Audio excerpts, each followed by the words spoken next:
overall, the Workshop 2 guys are doing a single vehicle road traffic collision with multiple patients. They've got 2 adult patients and a paediatric patient they've had to respond to. It's a big complex scenario, one that is high pressure, and they've never really done this type of scenario before at this level. I really like the energy of everyone trying to do the best they can to save those people's lives, and using a little bit of knowledge of everyone. The most important that I noticed was the teamwork. It was great. Definitely don't want to be a patient again. Never want to be put in that position. But no, the team was really good. Obviously, they kind of all split up and focused 3 patients, 10 people. It's a big ask. Everyone worked well together.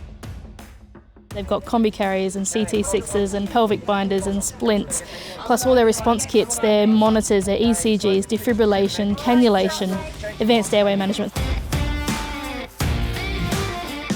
It's brilliant, and more realistic, lifelike, multiple casualties, so it is. You really have to be thinking and on your toes. I feel like this is what I want to do it. Yeah, I feel great. I want to do it again. Yeah, let's save lives.